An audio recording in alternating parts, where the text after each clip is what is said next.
what lurks in the depths of the undergrowth, in the shadows of the trees.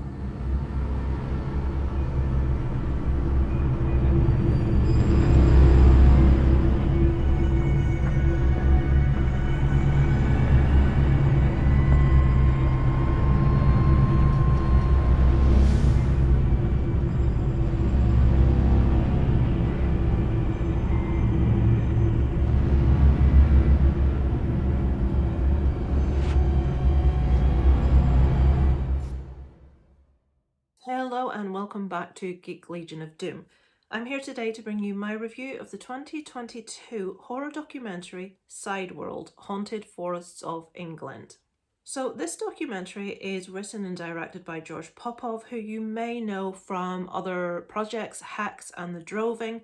He works here with some other narrators. He narrates this entire documentary himself. We have witness testimony by way of actors. The main one here he has worked with on his previous two projects, which is Susie Frances Garton, so obviously that teaming must work very well as he has worked with her numerous times. So this is a documentary of sorts. It is based around folklore, myth, legend, sort of ghosty stories, delving into rumours, even myths of these specific locations. We cover three main specific locations and forests here. We have Wistman's Wood in Dartmoor, we have Epping Forest in the southeast, and we have Cannock Chase in the Midlands. And we delve into these individual locations, and George Popov narrates different myths, legends, folklore that are associated with these individual areas. So these stories are illustrated throughout. We have text from sort of old books. We have images taken from books of specific legends. We actually do refer to real characters from history here. Boudica is one person's mentioned. There are others. Obviously, I don't want to go into detail to spoil this for you. Also, we have some beautiful footage from the insides of the forest themselves. And this is all sort of interplayed with like a haunting score in the background. So we have the narration of the story, we have the visual representation of the place. Sort of littered amongst that is if he's talking about a specific legend, we will get some images that will portray that to you, some photographs or some artwork or some text. And also throughout this, we have from other individuals witness testimony to things that they actually saw themselves. So obviously this is actors voicing what real people, what real witnesses have said as to what they have actually seen. And this is all tied together with obviously the background of the legend, the actual witness testimony and the footage to sort of illustrate the place we're talking about and perhaps the entity, the thing, the beast that we're actually referring to. I obviously don't want to go into loads of detail about the legends that we talk about, but to give an example, we do talk about sort of devil dogs, hounds from hell in one particular story. And in another, and my favourite, we have a fixation on a stretch of water that's really, really difficult to find within this land.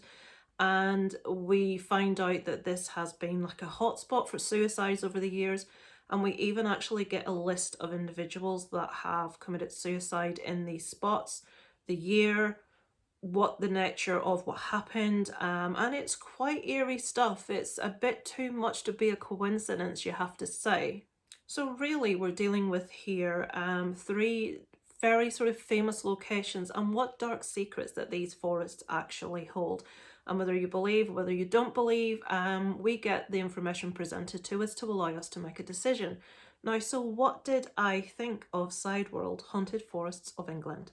Okay, so Leo very kindly suggested this one for me, as he knows this is kind of right up my street. I am obsessed with ghosts, with folklore, with legend, with anything that can't be explained. It's just my cup of tea, so obviously this is something that's going to appeal to me. Now, it's not very long, it's just over an hour, so we've not got a really, really long, drawn-out documentary here. I do feel they were right to keep it to the length that they actually did. I do feel if it had have gone on really long with the format, it wouldn't have worked. What did I like and not like about the documentary? Okay, the narration, George Popov's voice is very, very easy to listen to. He's got a very pleasant voice. I did enjoy all the shots within the forest. They were very beautiful. I more liked the actual footage of art depictions of these particular legends, text from books about these legends. I do personally feel that there was too much shots with regards to the forest. I do feel if you're not really, really involved and interested in the subject matter, which I would be, I would admit, you would find your mind drifting off. You may get a little bit bored. What you're visually looking at, I feel, doesn't change enough to maintain the interest, unless, as I say, you have a real strong interest in the subject matter to keep you watching. I really liked the inclusion of other people's voices as the witness testimony throughout this, and it did change the mood of the piece. I think when you're watching something over an hour long, you don't want to listen to one individual person speaking for over an hour about stories or about something that you can't physically see. I feel that in some places there's a lot of filming of the actual trees, of the locations, and while that is beautiful, and it's beautifully shot, don't get me wrong, the score in the background, everything goes together really well, I felt there was a little bit too much of this. What I would have loved to have seen in this, and what would have been really easy to insert into this, would have been actors being interviewed in like a mockumentary style. So rather than the actors' voices giving the witness testimony, I would have liked to have seen individuals telling us so we could like see their faces while they were speaking. This would work really, really well to listen to, because it is very much storytelling. So you could listen to this to go to sleep. Okay, you will miss out on some of the imagery of the folklore of what we're speaking about, but most of the footage tends to be of the forest and of the trees and of the ponds that we're speaking of.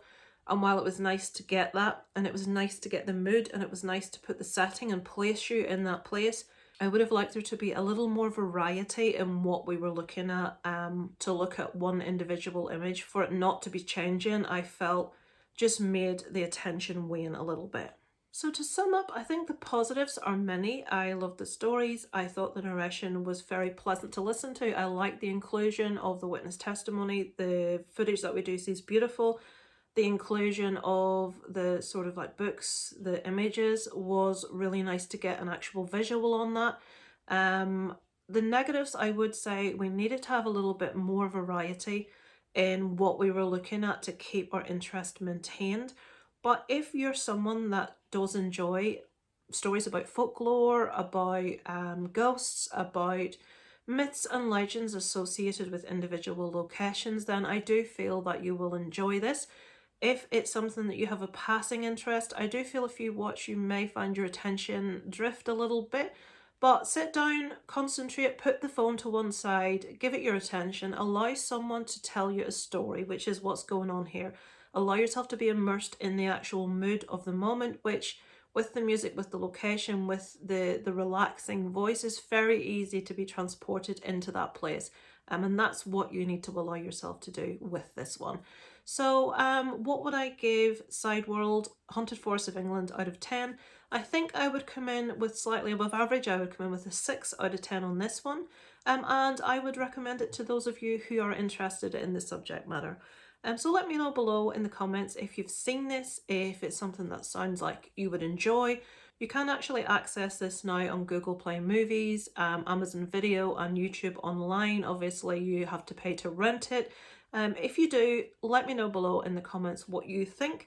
I'd be really interested to hear if you share my viewpoints or what you thought of it. Thanks so much for watching, guys. Over and out from Lisa Loves.